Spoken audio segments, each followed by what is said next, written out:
Fala, meu povo!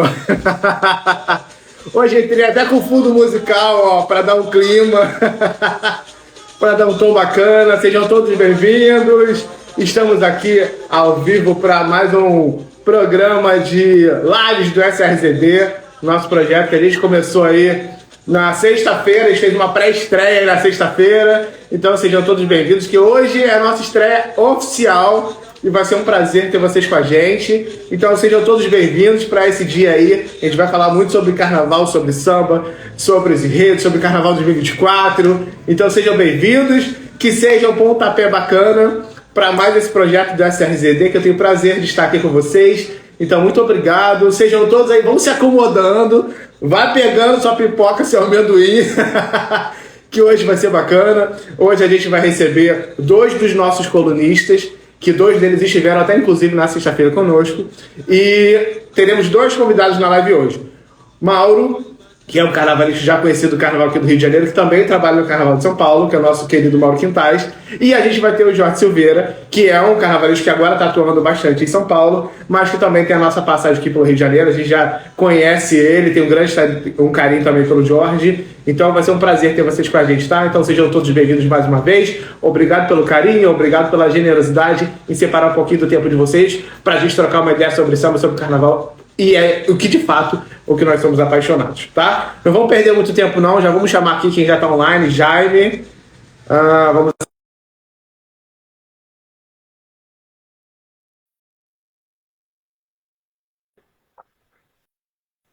Vocês que estão participando com a gente, podem deixar suas perguntas aqui. Se não quiserem deixar aqui no aberto, podem deixar também lá no inbox pra gente, tá? Fala, senhor Jaime.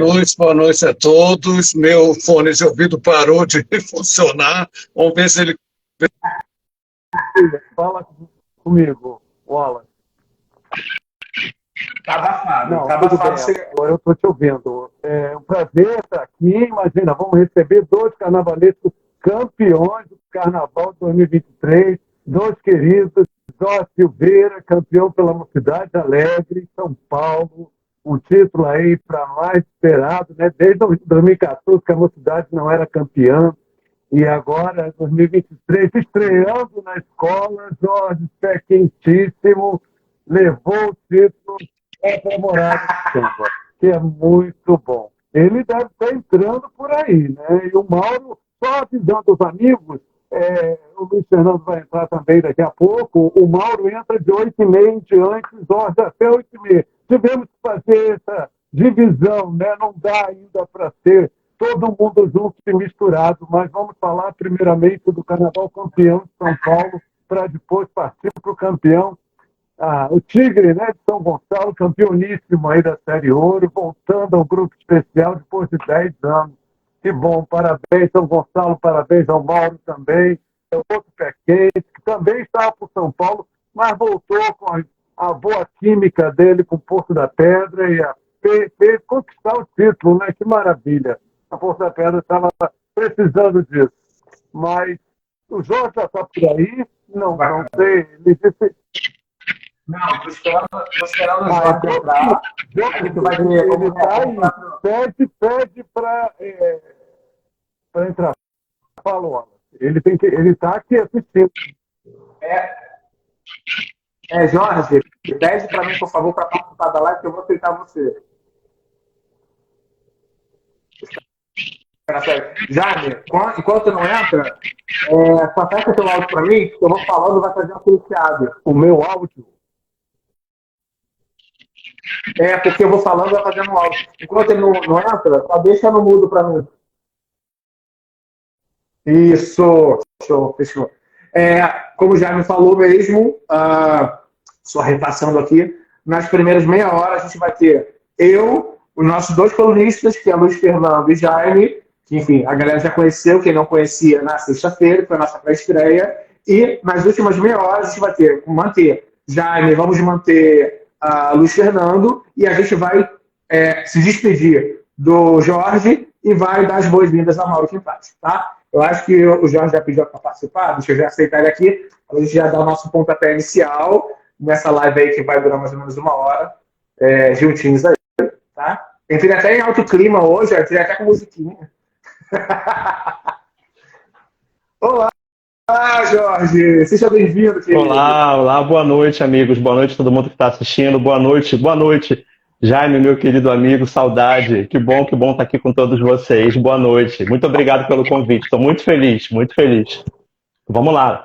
Não, nós que estou à disposição de vocês. Obrigado mais uma vez, obrigado por aceitar nosso convite.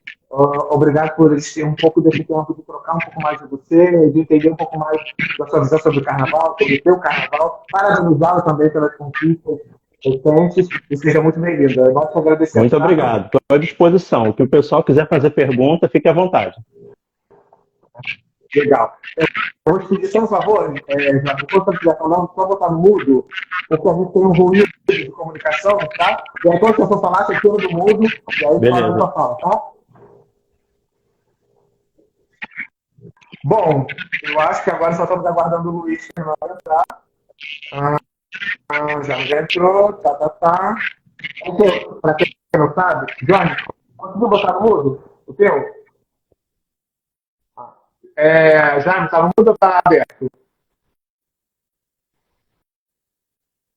Quer falar? Já quero falar. Calma, vai falar.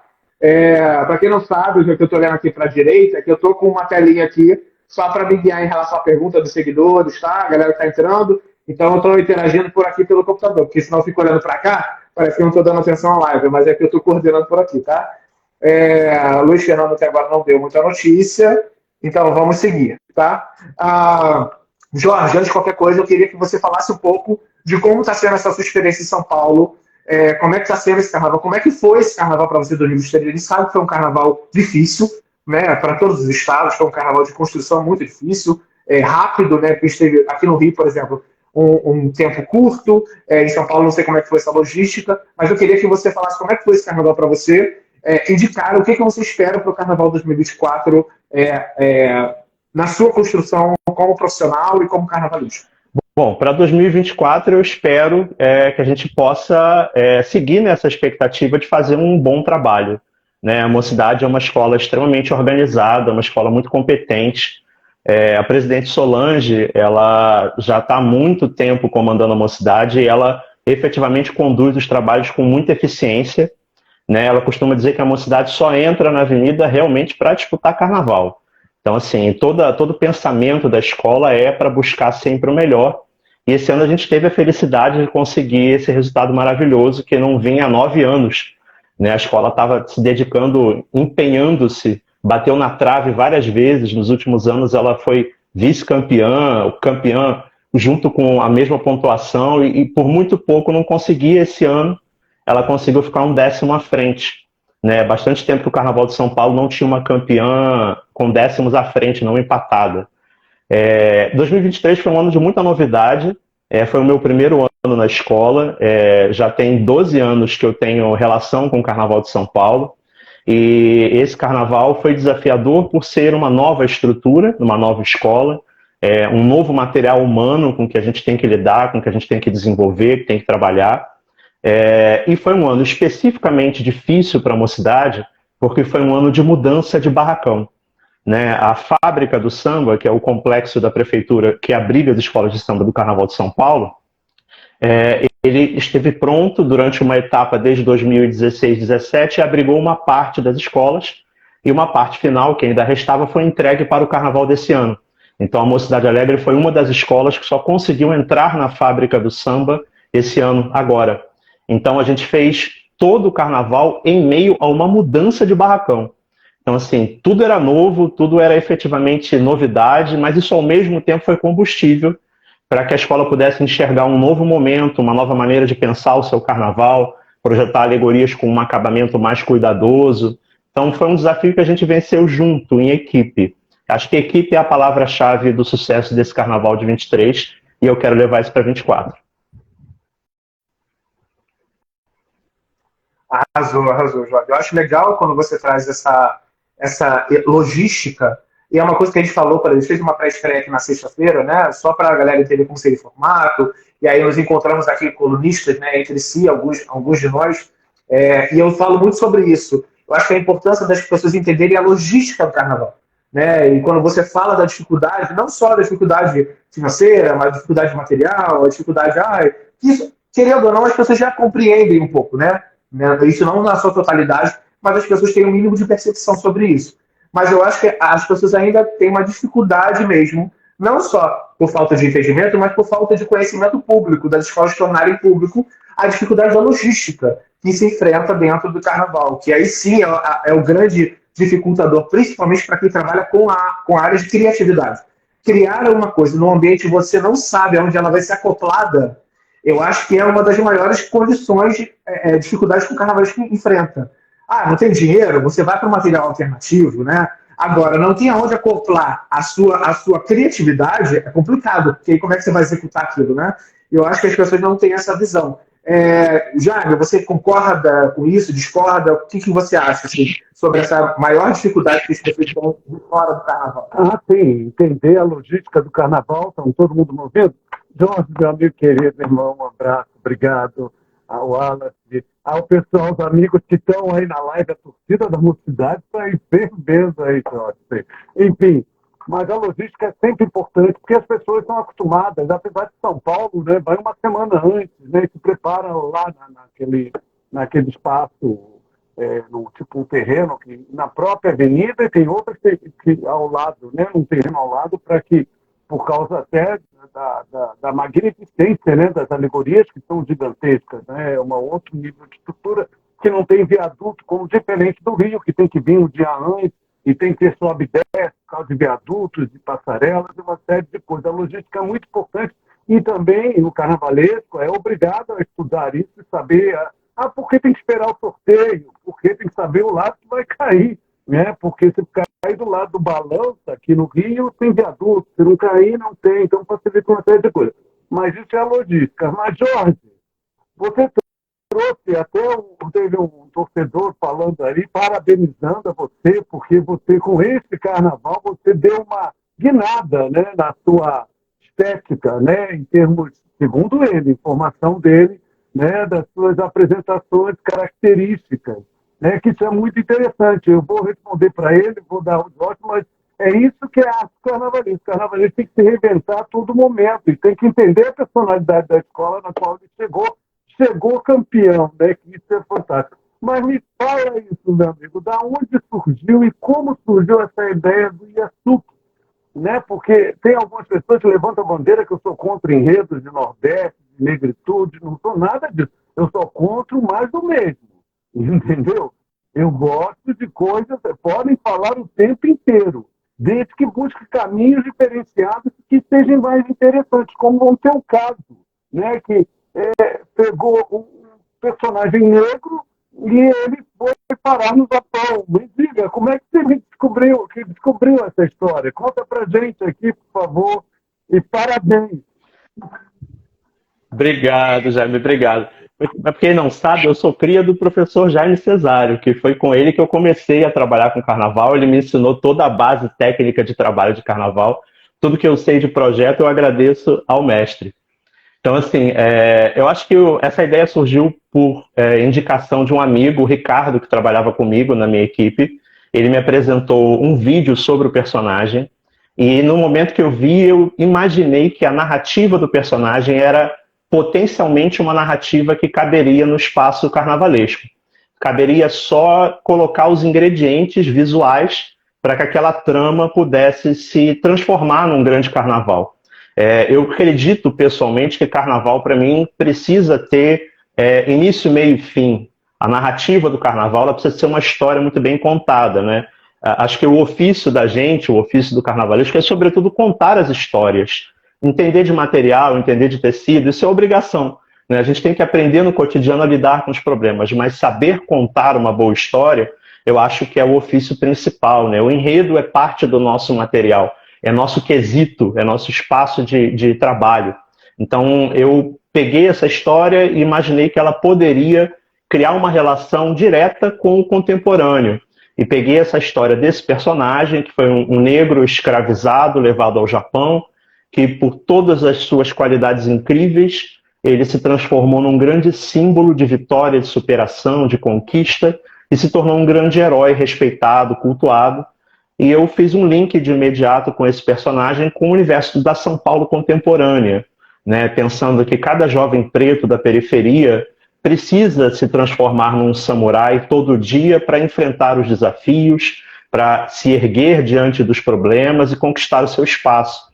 Então, é uma história de 500 anos, mas que tem espelho no contemporâneo. Então, a pessoa que ouve a história se identifica, né? O torcedor da Mocidade comprou essa história como sendo dela, porque ela se via no personagem. Acho que tem a ver com isso, você ler a identidade da escola, entender como ela se comunica, como é o seu poder de fogo narrativo, e entregar a ela a matéria-prima para que ela faça acontecer. Acho que esse é o segredo do Yasuki ter dado tão certo. Sim, e uma sacada ótima, que é uma ponte, né? Porque São Paulo, a colônia japonesa também é gigantesca. Então você conversa, né, com duas comunidades fortíssimas, né? Então isso aí eu achei fantástico. E uma outra coisa que eu reparei, e acredito que talvez seja essa...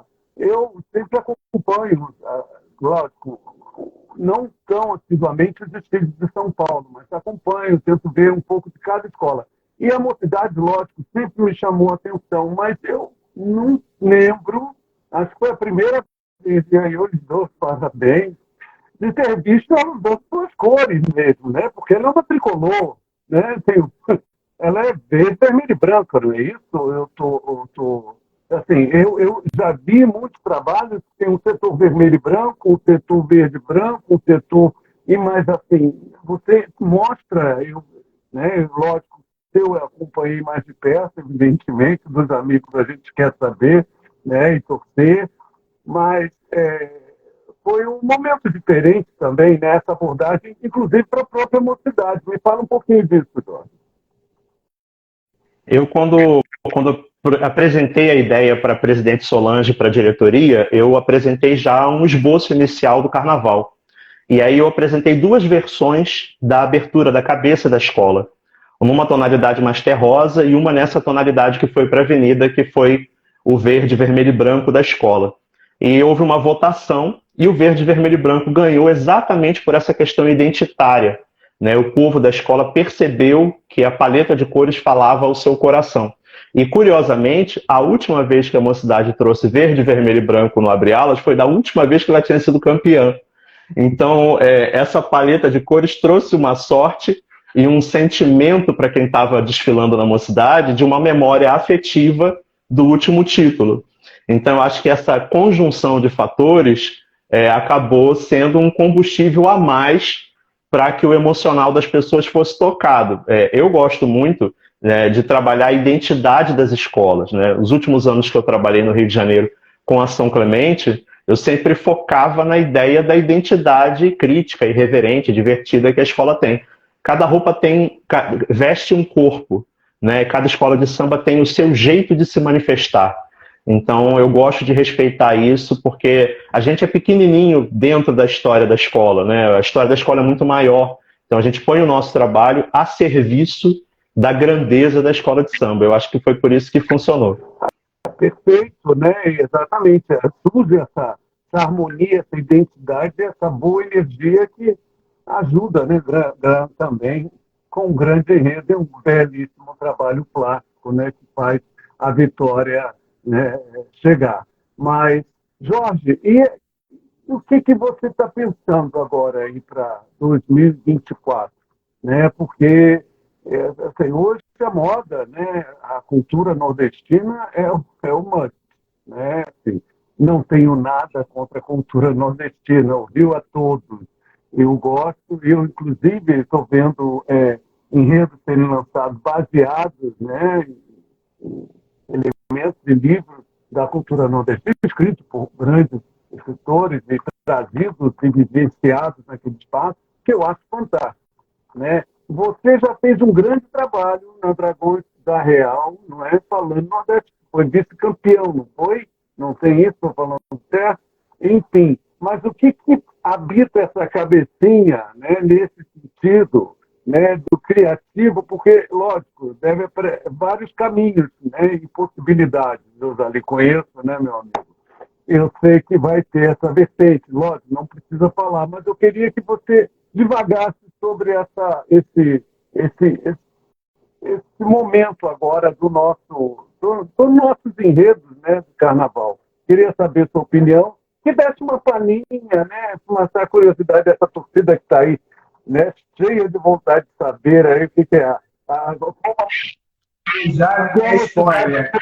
Não é spoiler, Jorge. Vamos lá, amigo, está contigo agora.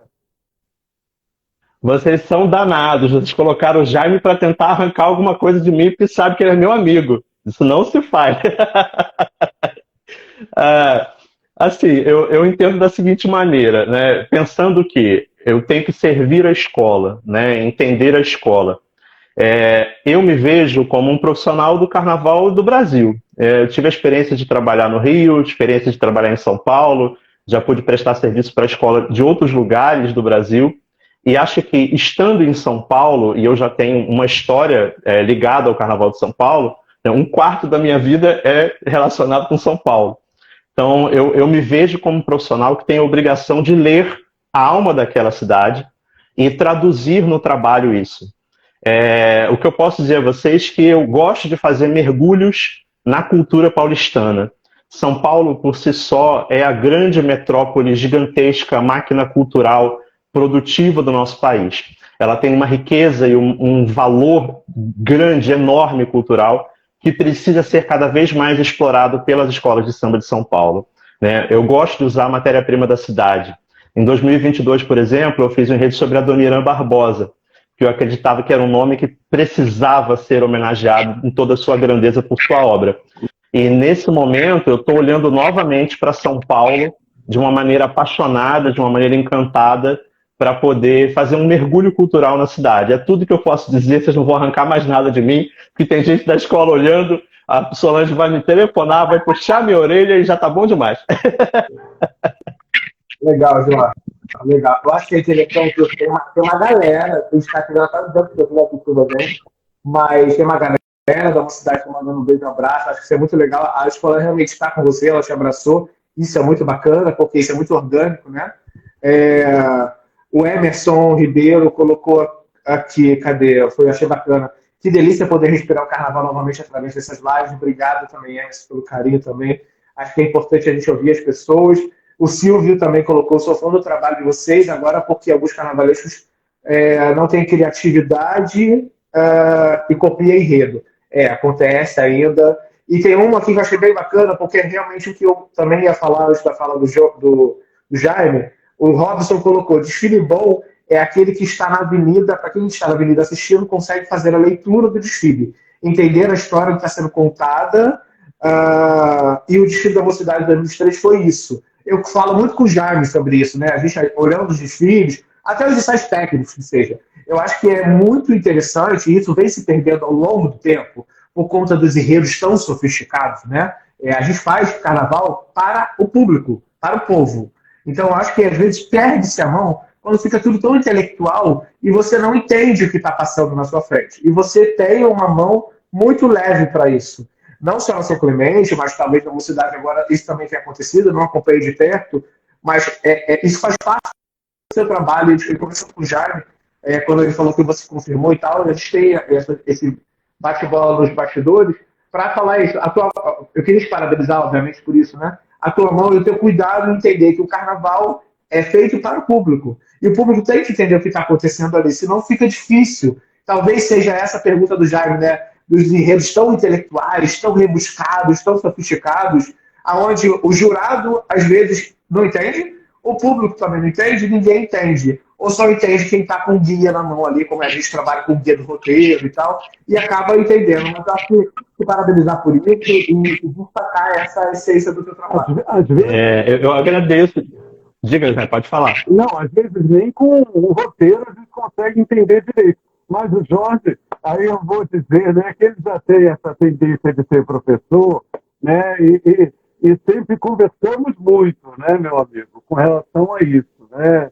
O enredo, como você já havia falado, é começo, meio e fim. Essa é a grande preocupação, e carnaval é do povo, é popular, né. Não adianta você dizer que o enredo é popular se o povo não entende, se não é popular. popular é aquele que o povo entende. Vai lá, meu amigo, pode falar. Eu acho que assim, eu tive três coisas que eu acho que contribuíram para isso que vocês estão descrevendo. Primeira coisa que o Jaime citou, o fato de eu ser professor, né? Antes de abraçar o carnaval como ofício integral, eu dei aula há 15 anos, formando desenhistas. Então, assim, a minha preocupação de ter uma linguagem que se comunica de maneira didática, clara, é algo que antecede ao carnaval. Segundo, eu passei um longo período aprendendo com o Jaime a linguagem de tradução de forma, né? Nos carnavais dele, eu sempre pude colocar a minha habilidade à disposição do processo criativo dele, sempre entendi no processo de construção dele a maneira de criar imagens que possam se comunicar de maneira direta, né? Isso foi uma escola no meu processo de formação. E o terceiro, eu acho que é esse sentimento de que eu me sinto na obrigação de comunicar a ideia. O profissional carnavalesco é um comunicador visual, né? Ele constrói imagens com a sua narrativa e ele tem que se preocupar em fazer uma mensagem que possa chegar ao maior número possível de pessoas. A passarela é um grande canhão de comunicação, é uma grande oportunidade que a gente tem de passar uma mensagem clara e ao maior número possível de pessoas. Eu quero que as pessoas possam ser abraçadas pela ideia e abracem a ideia junto com o desfile à medida que ele acontece. Para isso, eu preciso ser claro. As coisas que mais me envaidecem, o que me deixam mais feliz quando eu ouço algum comentário de algum trabalho que eu tenha feito, puxa, eu nem precisei do roteiro do desfile para poder entender o seu desfile. Eu ouvi isso várias vezes no processo da São Clemente.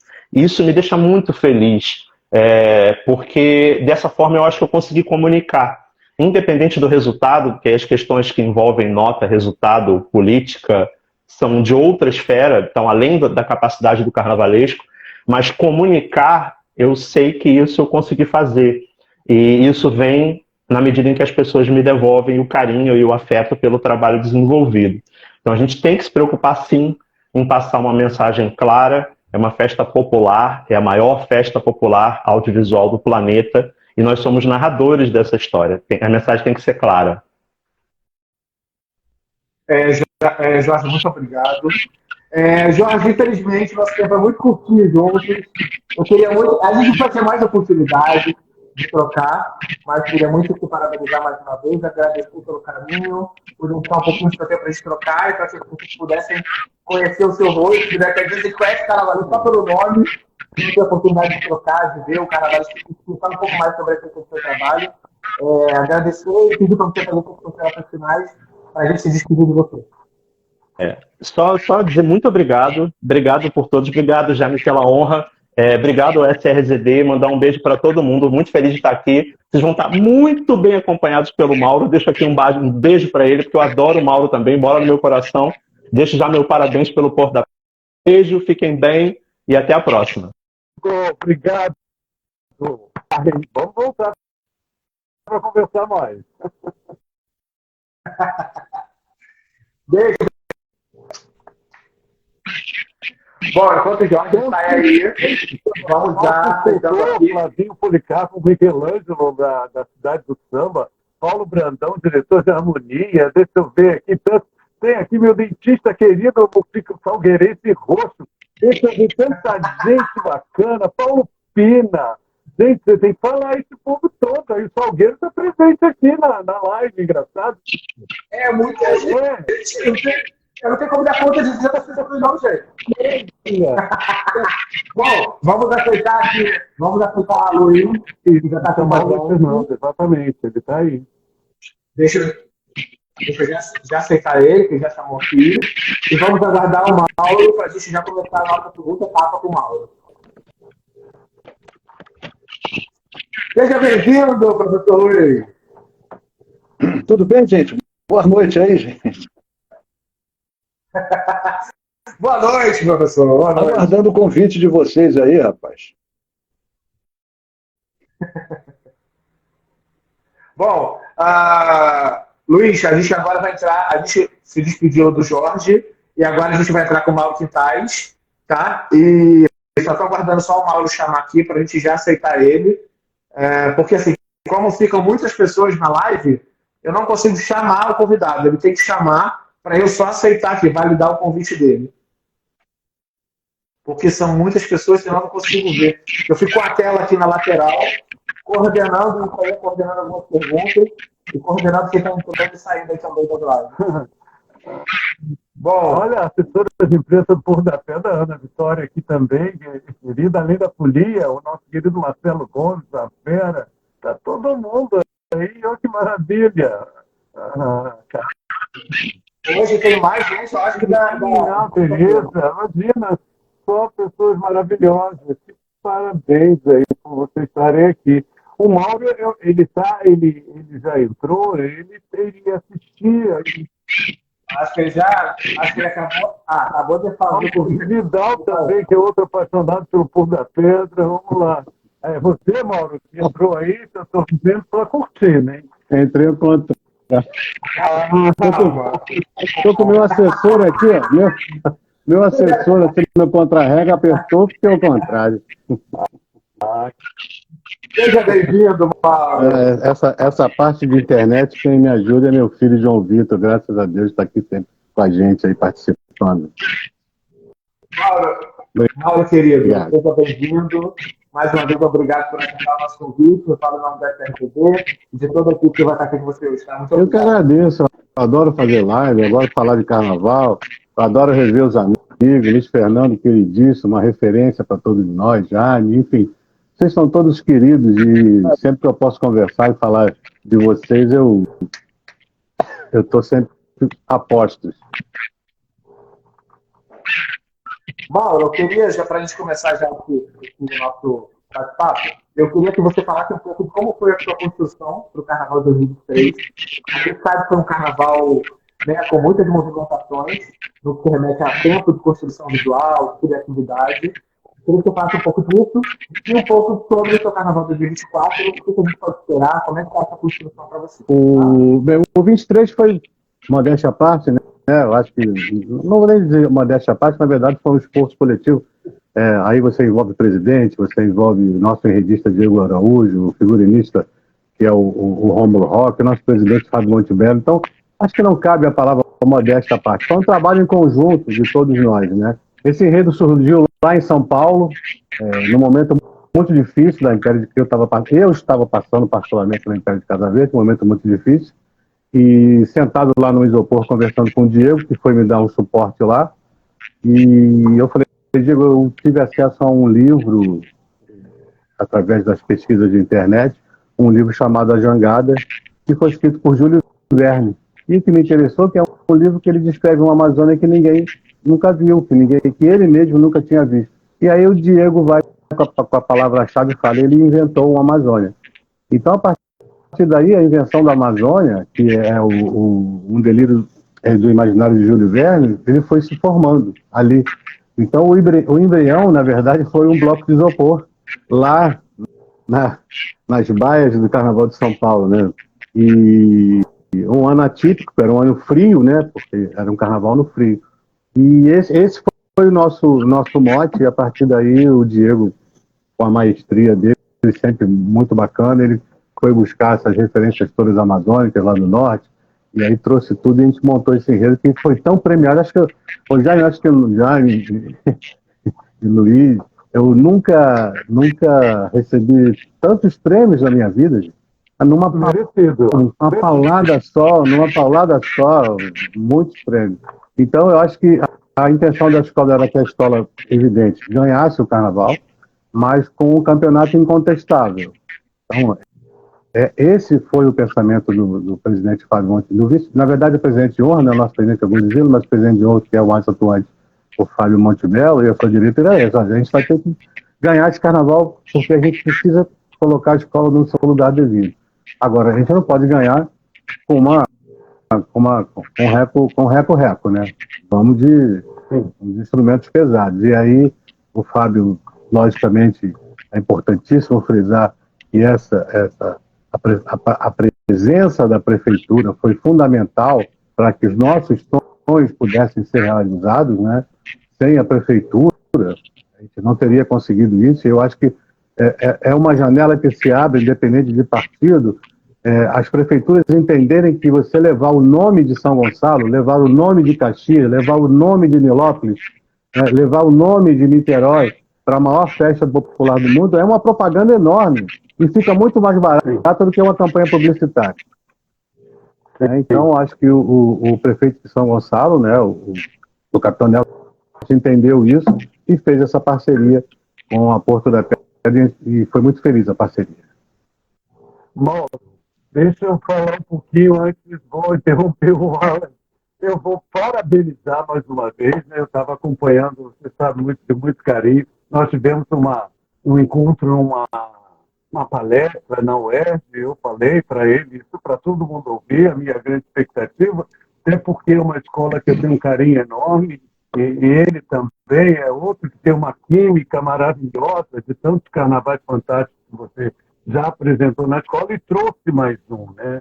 E aí eu já fiz alguns comentários muito positivos com relação à apresentação do Porto da Pedra, e eu me fiquei muito à vontade, porque eu gosto de ser muito técnico, né? E quando a gente gosta, né, a gente costuma ser mais crítico, né? Entende? Isso nunca é fácil de passar a mão. Então, assim, a minha expectativa era grande. Quando vocês lançaram esse enredo, eu fiquei apaixonado, porque esse universo de Júlio Verne é extraordinário.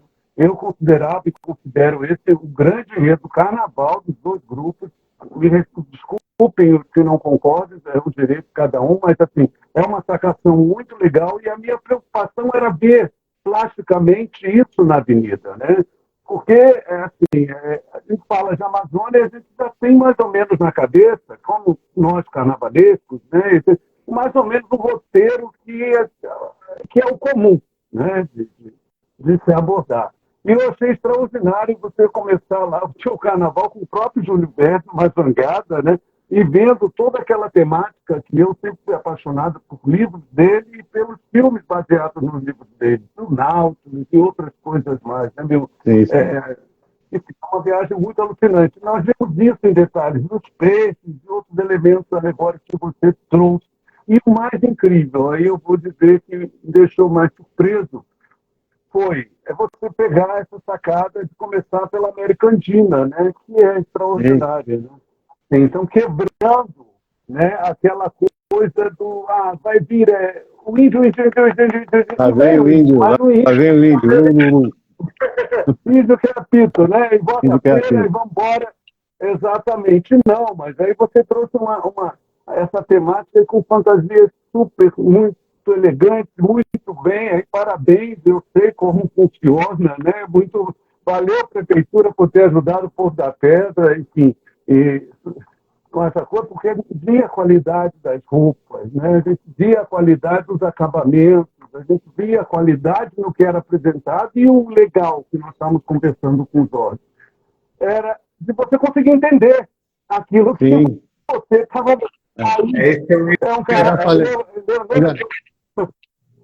Eu já falei uma vez, até para o Luiz Fernando, que na verdade o samba de enredo é a legenda do meu filme. É assim que eu vejo um samba de enredo, né? E esse samba de enredo que é maravilhoso, né? Tenho certeza que vai ficar marcado na história do carnaval, principalmente na história da Porta da Pedra, é que ele descrevia muito bem. Então, na primeira vez, foi o primeiro samba, amigos, o primeiro samba que eu recebi, o primeiro clipe que eu recebi, eu estava aqui no meu quarto descansando, eu recebi esse clipe vindo de São Paulo, de um dos parceiros do samba que mora em São Paulo. Quando eu abri e assisti o vídeo, foi assim, gente, não tem outro. Eu não ouvi nenhum. Eu não sei se foi aquela cantiga do Bruno, né, do Bruno Pereira, que abre o clipe, ele justamente cantando, entoando vamos chamar de mantra, esse mantra indígena que virou refrão, e aquilo me tomou de uma maneira que eu falei, gente, não tem outro. E foi uma briga muito grande, porque no começo o samba não se apresentou bem, e aí bota um cantor, troca outro cantor, e aí você tem que defender aquilo que você tem certeza que vai dar certo. Eu aprendi isso lá com o Ivo Meirelles na Mangueira, quando o Ivo falou, não, o samba do Nelson Cavaquinho é esse. Mas o Ivo, a quadra tem 3 sambas, tem 2 fortíssimos. Ele falou, não, o samba do Nelson Cavaquinho é esse. Quem estiver comigo, está comigo. Quem não estiver, as portas estão abertas. E foi muito preciso e acertado a escolha do Ivo, então eu trouxe isso para mim. E o presidente Fábio Montebello me deixou muito surpreso quando eu falei, presidente, nós vamos falar de um enredo chamado A Jangada, que é um livro do Júlio Verne. Quando ele falou, eu li, falei, você leu? Ele falou, eu li esse livro na minha adolescência, A Jangada. Eu falei, pronto, está tudo alinhado, e assim foi, tudo alinhadinho. Mauro, eu queria fazer uma observação importante, passar também a palavra para o professor Luiz Fernando. A gente está falando com o Jorge agora, e isso traz muita referência para o seu trabalho, né? Sobre a questão de você conseguir trazer clareza sem roteiro para o público que está assistindo. A gente vem sentindo falta cada dia mais de um carnaval transparente para que o público que esteja assistindo consiga entender o que está sendo apresentado naquele grande teatro a céu aberto, que é o Teatro do País. Então, obviamente, parabenizar você pelo trabalho, talvez um grande do seu trabalho, mas, acima disso, eu acho que trazer luz para esse processo criativo. Eu acho que novos carnavalistas estão surgindo, né? Muita gente nova no carnaval. Que a briga está feia. De novos processos, mas eu acho que, de inovação, a gente falou sobre inovação que também, mas eu acho que é trazer lucidez, porque eu acho que esses reinos sofisticados, eles estão acontecendo, eles estão surgindo, e isso é muito importante para a cultura do carnaval, mas, ao mesmo tempo, que isso consiga ser de fácil leitura para o público. Além do sangue dele que traduz e que legende isso, né? Que a gente tenha essa leitura do público. Luiz Fernando, como é que você vê essa construção desses novos redes? Né? Como é que você entende isso? Como é que isso pode ser construído de forma transparente para o público? Bom, antes de mais nada, boa noite a todos, né? Boa noite, Jaime, boa noite, Wallace, boa noite, Mauro Quintais, um prazer falando contigo mais uma vez, é isso, Mauro? É contemporâneo, né? Nossa. Quase, né? O Mauro é mais recente que eu, apesar dos belos cabelos brancos, mais né? Ou menos, o Mauro mais ou menos. Mais recente no Carnaval. Então, parabenizar o Mauro pelo belo trabalho que ele fez no Pôr da Pedra, sem dúvida. Trouxe um belo enredo, é uma escola que chegou e pintou realmente como campeã. Eu, esse ano, viu, Mauro, acabei não participando por questões pessoais, né, até por problema de saúde também, né? Por questões pessoais, eu estou muito magoado com a Série Ouro, então eu estou segurando bem devagar e tal, para não ser muito crítico, né? É isso, Mauro, eu só queria parabenizar você, né, pelo belíssimo carnaval, e eu queria fazer uma pergunta, não sei se eu já posso abrir essa pergunta. Você fez uma colocação que eu acho primordial, o samba enredo, né? O samba enredo é fundamental em todo o processo, gente. Eu tenho lutado muito a favor disso, né? O samba enredo precisa contar o enredo da escola. Isso nos auxilia enquanto carnavalesco, auxilia você, porque o entendimento do público é fundamental. Eu não abro mão dessa situação, porque na minha cabeça, viu, Mauro, e você segue muito essa linha, né? O norte de um carnaval, de um desfile, é o seu enredo. É a partir do enredo que nasce tudo. As fantasias, as alegorias, o samba enredo, né? Tudo vai nascer a partir do enredo. Então, eu prezo muito essa questão do samba enredo. O samba enredo tem que contar o que vai aparecer na avenida. É claro que na avenida a gente tem muito mais uma amplitude maior, você vai ter muita coisa que não vai estar no samba enredo. Mas eu acho o seguinte, o que está no samba enredo precisa estar na avenida. Esse entendimento é fundamental. Até mesmo, viu, Mauro, eu falo isso até para o grande público, que o grande público tem um entendimento melhor. Quando esse público aplaude, quando ele grita já ganhou, é porque ele está tendo um entendimento do que está acontecendo na frente dele. E aí a emoção flui de uma maneira muito mais simples, muito mais clara. Perfeito? Abrange, como você falou, né? Abrange todo o carnaval. Mas eu queria te fazer uma pergunta, viu, Mauro, que é uma curiosidade pessoal minha. Claro. E aí eu te falo, você que está trabalhando no Rio, em São Paulo, né? Qual é a diferença de ser carnavalesco no Rio e ser carnavalesco em São Paulo? As cobranças aqui são maiores ou menores? Lá, os dirigentes deixam você trabalhar em paz? Eu não sei se aqui deixam, né? Mas aqui eu acho que, não sei, eu acho que você tem mais liberdade de trabalhar em São Paulo ou seria o contrário disso? Tenta me tirar essa curiosidade. Não, vamos ser breves e por parte. Existem presidentes e presidentes, existem escolas e escolas. Existem presidentes que entendem que quando você contrata um artista, é a esse artista que você tem que confiar a direção do espetáculo, a direção artística. Eu não falo mais eu não falo mais de desenho, não falo mais de alegoria, não falo mais de planta, porque hoje nenhum carnavalesco trabalha sozinho. Então, eu me permito hoje não ter que sentar e ficar desenhando um figurino e fazendo arte final. Eu faço meus esboços, passo para o Rômulo Roque e o Rômulo Roque faz a arte final. Eu não consigo me ver hoje sem figuras importantíssimas como o Diego Araújo, que deu o caminho do Júlio Verne para a gente. Eu só peguei e falei, olha, o livro é a jangada, aconteceu isso, a importância, você, Luiz Fernando, uma pessoa de enredo, um professor, uma pessoa de enredo, eu lembro dos enredos que vocês faziam, enfim, caprichosos, então, tantas escolas. Então, eu acho que hoje, o chamado enredista, né, que é um termo que é muito usado, ele é uma peça fundamental. E por ser uma peça fundamental, ele precisa ser divulgado. Ah, mas aí vocês estão perdendo o protagonismo. Não! Nós estamos nos nutrindo do protagonismo que ele prepara para a gente. Olha, toma aí, faz você. Agora, se eu vou fazer o meu Júlio Verne de verde, azul e amarelo, aí é outra história. Mas é importante frisar a importância, inclusive teve uma matéria recente com alguns enredistas, inclusive Gustavo Melo, trabalhou comigo por 19 anos, agora eu estou com o Diego. O Diego não está nessa matéria, mas em breve ele vai ser lembrado pela qualidade do trabalho. Então, essas pessoas hoje são fundamentais. E quando eu falo isso, eu não estou fugindo da resposta não, Luiz, só para poder pontuar. Às vezes eu tenho uma dúvida de qual o grafismo que eu uso nessa roupa do século X. E aí o meu enredista vai lá, olha, Mauro, isso aqui, eu tenho isso aqui, isso aqui. Entendeu? Esse tipo de pesquisa, ele é muito mais do que só o texto. A presença do enredista é muito mais do que ele é um confidente da nossa própria arte. Então, tanto os figurinistas como os enredistas, no meu caso, eu só tenho 3 pessoas que trabalham comigo, que sou eu, o Diego e o Rômulo, é o tripé que funciona ali muito bem. Lógico que esse ano eu vou ter que agregar outras coisas. Agora, com relação, eu preciso só pontuar a importância dos enredistas hoje em dia. Existem presidentes e presidentes, escolas e escolas. O que acontece em São Paulo é que em São Paulo existe um padrão a ser seguido. Por conta de quê? Espaço físico, tempo de concentração. Eu não posso fazer vou dar um exemplo meio cafona, mas eu não posso fazer um carro de papel água.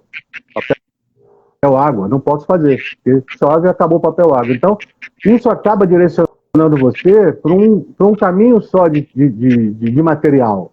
Então, as escolas todas procuram fazer o material que não desgasta, o material que não vai descolar, o material que não vai desbotar. Então, isso acaba, de alguma maneira, a não ser que o carnavalesco tenha aí um esforço muito grande de conseguir trazer coisas novas. Então, a gente acaba caindo muito para essa coisa do muito igual, porque lá você tem que se preocupar com o tempo, com a chuva, com o vento. Você viu o que aconteceu esse ano, né? Por muita sorte, ninguém se pediu, uma alegoria inteira que desaba, né? E, enfim, é muito complicado. Então, essa coisa do material já cria uma certa restrição. A outra coisa é a maneira de se desfilar.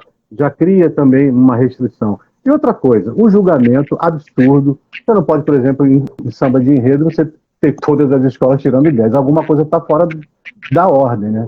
Porque num carnaval grandioso como é o Carnaval de São Paulo, um carnaval maravilhoso como é o de São Paulo, você tem todas as escolas tirando 10, alguma coisa está fora da ordem aí. Então, esse olhar tem que ser muito, muito, muito claro e muito importante. Por outro lado, também eu não posso fazer como fiz na Dragões da Real, uma alegoria maravilhosa, enorme lá, que eu falava do teatro da Grécia, visivelmente, né, sem falsa modéstia, era uma alegoria belíssima, bem elaborada, e perco o ponto que tinha um espelhinho pendurado, assim, um espelhinho pendurado. Não, o que é isso? Não dá. Não dá. Não dá.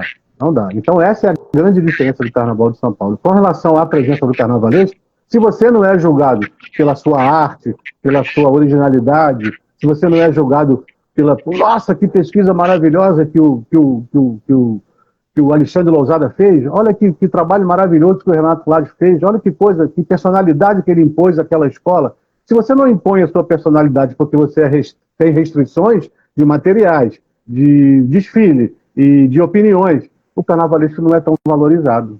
O carnavalesco não é tão valorizado, né? Como é valorizado no Rio de Janeiro. Então, feliz é Jorge, meu queridíssimo Jorge, que foi lá, se impôs diante do uma escola grandiosa, né, conseguiu o seu campeonato trazendo uma personalidade. Então, acho que cada carnavalesco de São Paulo tem que brigar pela personalidade, para que isso mude um pouco. E outra coisa, 99,9% da mão de obra de São Paulo é de Parintins, o que já gera naturalmente uma coisa meio igual, aquelas cores fluorescentes, aquele caminho das esculturas, algumas esculturas que, entendeu? São maravilhosas, mas acaba que todo mundo meio que se nivelando esteticamente. Então tem que brigar como o Jorge briga, tem que brigar como o Jorge Freitas briga, tem que impor a personalidade artística do carnaval, que foi para isso que nós fomos contratados. Não entregar o carnaval na mão, não, faz aí, não, bota qualquer coisa aí, não. Não, mas essa placa aqui não é da época. Não, mas é a placa, bota aí a placa, passou, não. E no Rio, não. No Rio a gente é cobrado. Se eu passo com a minha Grécia com um adorno francês da Belle Époque, o Luiz Fernando vai me dar uma cacetada. Entendeu? Né? O Jaime vai e o Wallace vai e... Entendeu? Ali, a gente você assim, por enquanto não, mas vai estar. Então, o que acontece? A gente tem que tomar muito cuidado, e essa é a função do carnavalesco, é levar para a avenida a informação correta de informação e de cultura para o povo que não tem acesso. Então, levar a informação correta, sendo ela na fantasia, na alegoria, na escultura, ter essa preocupação. Ah, não precisa se preocupar. Eu já fiz escola, o cara falou assim, faz qualquer merda que a gente vai cair mesmo. Eu ouvi isso de um dirigente de uma escola de samba, que eu estava entrando no barracão pela primeira vez, olha, vamos fazer isso, o cara falou, fala, faça qualquer coisa que a gente vai cair mesmo, faz qualquer merda. Desculpa o termo aí, quem estiver me ouvindo aí, mas eu posso, a pessoa não pode, ela pode até achar que isso vai acontecer, ela pode até ter certeza que isso vai acontecer, mas ela não pode externar isso para um artista. É um banho de água fria, é um banho de água fria. Entendeu? Já que não acontece na minha Porto da Pedra, com o nosso querido presidente Fábio, que a gente está com sangue, a gente está com sangue nos olhos, a gente quer mostrar qualidade, quer mostrar trabalho, a gente quer brilhantar a festa, colocar um belo trabalho para ser visto, independente de resultado. A gente vai fazer o melhor, sem dúvida nenhuma. E Mauro, Acho que é muito bacana. eu só preocupado com o tempo, eu queria saber que ele desse alguma palhinha do Lunário Perpétuo para a torcida do Porto da Pedra que está aqui presente, ansiosa, né? Graças a Deus, eu fiz um esforço pessoal para lançar esse enredo rápido. Eu falei, vamos lançar logo o nosso enredo. Aí só lançaram só o Salgueiro lançou, o enredo de índio. Né? Não é um enredo de índio, mas é um enredo que fala da cultura indígena brasileira. Eu falei, não, vamos lançar o nosso, presidente. Não, dá para segurar? Eu falei, não, eu tô com um presente. Eu falei, eu tô sentindo alguma coisa. Vamos lançar isso. Você imagina se eu lanço esse enredo daqui a uma semana? Ah, o Nordeste, eu já ouvi na internet, o Nordeste de novo, coisa e tal, parará. Gente, isso é um inconsciente coletivo. Maria Augusta sempre frisou isso, é um inconsciente coletivo. Isso acontece. O desfile da Imperatriz foi maravilhoso e isso acende a chama da gente. E eu já tinha o Lunário Perpétuo na cabeça, né? Porque eu estava indo para o Rio de Janeiro, na Ponte Rio-Niterói, comecei a ouvir a Rádio MEC, e na Rádio MEC tinha um especial do Elomar. Elomar, um cantador do Norte, que tem aí uma leitura bem medieval das suas músicas. Aí do Elomar eu caí para o Ariano Suassuna, do Ariano eu dei um pulo até o Antônio Nóbrega. O Antônio Nóbrega me abriu o Lunário Perpétuo, que é um CD, um trabalho que ele fez lá há uns 15 anos atrás. E a partir daí eu pesquisei Lunário Perpétuo, vi o que era, mandei para o Diego, falei, Diego, tá aí o nosso enredo para 2024, o Lunário Perpétuo. E aí Diego já matou no peito e falou, é isso mesmo. Então o nosso enredo não é um enredo que versa só do Nordeste. O Lunário vem da época medieval, ele vai passar pelos alquimistas, vai passar pela agricultura, ele vai passar por uma série pela medicina, pelos banhos, e termina com a cultura popular. Então, o Lunário Perpétuo é uma grande enciclopédia, né? Seria o Google, lá do século XIV, né? Então, Lunário Perpétuo, profético do saber popular, é o nosso enredo para 24, e eu tenho certeza que a gente vai fazer um trabalho muito bacana. Eu acho muito legal, Mauro, fazendo duas fotografas importantes aqui. Vocês estão me ouvindo bem? Mauro, Sim, estão me ouvindo bem? Duas considerações que eu acho bem pertinentes. Assim. Primeiro, que eu acho que em algum momento cabe até andei essa ideia na literatura, cabe uma live sobre a apuração, sobre o julgamento, porque a gente vem. Eu acho que o público não tem a total percepção sobre o trabalho de julgamento, a não ser quando tem essa divulgação dos resultados, né? Que aí o público vai lá, lê, tem uma visão muito artística lá que vale a pena, principalmente sobre o que a gente viu, sobre faltar um pé da alegoria da Portela, sobre faltar isso, sobre um espelho pendurado, até onde isso de fato deve ser analisado, até onde isso não deve ser analisado. Eu acho que isso é bacana trazer essa percepção ao público, como você mesmo colocou. E eu acho que uma outra consideração importante é quando a gente fala sobre o samba-enredo. Eu acho que não só os enredos vêm sendo elitizados, como os samba-enredos também vêm sendo elitizados, né? Eu acho que traduzir esse enredo é bem importante, legendar ele, como você utilizou o termo, legendar o teu enredo é bem importante, como eu acho que fazer com que o público cante esse samba também é muito importante. Eu acho que as terminologias que vêm sendo utilizadas no samba-enredo, em algum momento, dificulta com que o público cante esse samba. Então, acho que são duas considerações dentro da nossa conversa tão vasta aqui, são tantas coisas relevantes, né? Mas acho que são duas considerações importantes. Dá um pouquinho, velho. Eu tenho uma estratégiazinha. Se eu ouço e entendo, que eu não sou um acadêmico, né? Eu não sou. Minha parede não tem muito diploma, tem só estandarte de ouro. Então, bateu em mim e eu senti, já é meio caminho andado. Então, se eu sinto, acho que a arquibancada vai sentir também. Deixa eu só agradecer. Legal.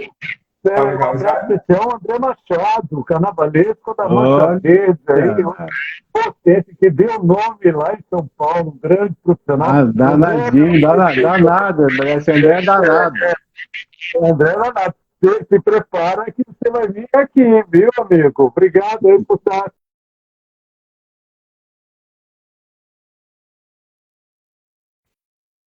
Aí, André, um beijo grande. E? Bom, Mauro, nosso tempo é curto. Eu queria que aos poucos a gente começasse a fazer as nossas considerações finais. Mauro, professor Luiz, Jaime, mais uma vez já me coloco aqui grato à sua presença, obrigado pelo carinho, por disponibilizar um pouco do seu tempo. É uma conversa com tanta gente diferente, é uma conversa que renderia horas de conversa. Mas a gente terá outras oportunidades, tenho certeza disso. Então, muito obrigado. Desde já. Eu quero ser breve nesse fechamento. Queria até que o Luiz Fernando participasse dessa minha fala, porque das 12 escolas do Grupo Especial, somente 3 carnavalescos têm mais de 60 anos de idade. De 60 ou mais de 60. Então, a nossa... Quando eu falo briga, gente, é uma briga no melhor dos sentidos. É a briga saudável, é a troca, é a pesquisa. Então, eu acho... essa coisa do etarismo, isso não vai pegar. Não vai pegar. O que pega é resultado.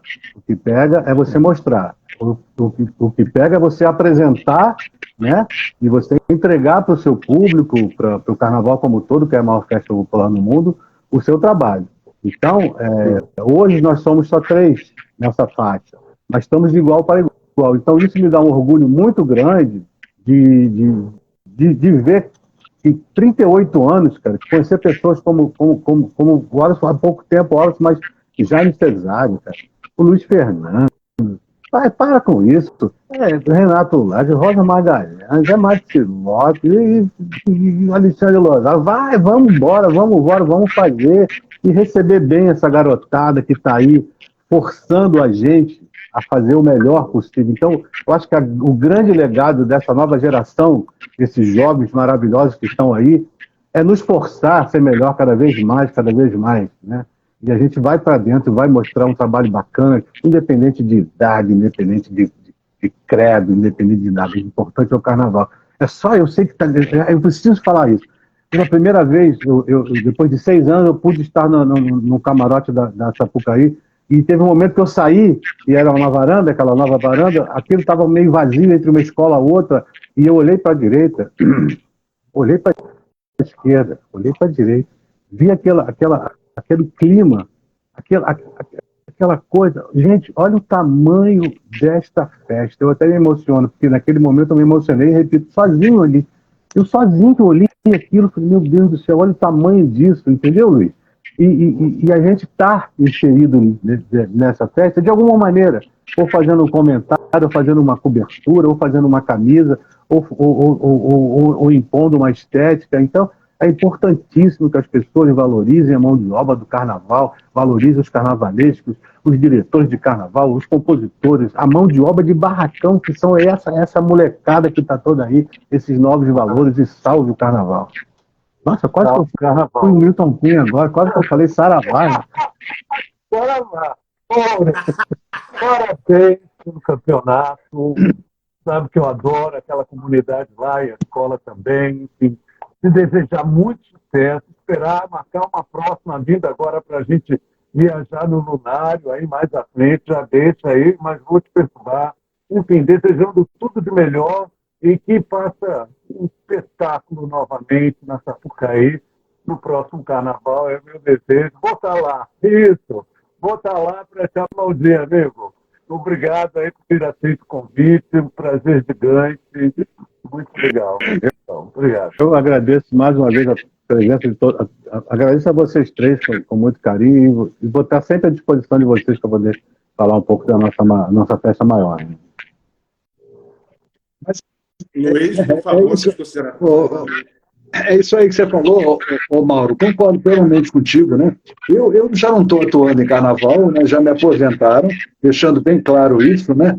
E, quer dizer, eu nunca me acostumei com essa ideia, agora já me acostumei, mas de início realmente me magoou muito, né? Pessoalmente, quando a gente já não conseguia mais ter espaço de trabalho e tal. Felizmente você está aí, né, com a corda toda. Inclusive você já está me preocupando porque você virou comentarista também, né? Você fez comentários na TV Brasil e eu acompanhei na Intendente. Mônica Puga, Ludmila de Aquino, Mônica Puga. Eu tô engateando. Eu tô engateando, Luiz. Agora, só rapidamente, eu quero deixar claro, não me interpretem mal. Eu acho maravilhoso a chegada dos novos valores. O carnaval precisa oxigenar, precisa ter novos valores. Isso é necessário, muito necessário, e eu amo todos eles. Quero todos pertinho do Titi. Não, exatamente, Mauro. Eu acho que é fundamental a gente aceitar e receber de braços abertos, né, o pessoal novo que está chegando. Isso é inegável. Só que dá um toquezinho, né, botar uma pimentinha nesse papo, mas tem carnavalesco, infelizmente, experiente, que não está conseguindo digerir muito bem a chegada dos novos carnavalescos, dos novos talentos. Tem que digerir. Mas, Mauro, o novo sempre vem. Essa frase eu guardo comigo. Meu pai falava, Mauro, o novo sempre vem. Então não adianta. Exato. O novo sempre vem. É isso aí. Mas, Mauro, você fez um toque aí que eu acho que é importante, e o Wallace chegou a falar nisso, dizendo o seguinte: o julgamento de São Paulo eu acho complicadíssimo, eu não concordo com aquele julgamento, e eu tenho pena e tenho medo que no Rio de Janeiro a gente esteja entrando no mesmo esquema. Muitas escolas foram punidas por erros bobos, por erros menores. Nunca, e eu acho que o trabalho do carnavalesco, o trabalho artístico, não está sendo julgado. Está sendo julgado o espelhinho que está torto, o dedinho mindinho de uma escultura que quebrou, uma luz que não acendeu, e isso para mim é um grande erro. A concepção artística da alegoria, que para mim deveria ser fundamental, ela não está sendo julgada. Ou seja, em São Paulo tem esse erro, né? Se a alegoria estiver certinha, bonitinha, sem uma pluma fora de lugar, é 10. Não, não é 10 não, porque a concepção artística é um negócio que deve ser julgado e analisado. E eu tenho visto aqui no Rio uma formatação, por isso que eu acho, viu, Wallace, que esse papo de a gente comentar um pouco mais os resultados, as formatações dos julgamentos é fundamental. Mas, Mauro, parabéns a você, parabéns pelo novo enredo, muito boa sorte ao Porto da Pedra, estamos juntos, vê se quanto a gente se esbarra por aí, não é isso, Mauro? Um abraço, Mauro. Vamos certeza. Tchau, gente, muito obrigado pela oportunidade. Gente, um grande beijo a todos, boa semana pra gente, e segunda-feira que vem, às 8 horas, a gente está aqui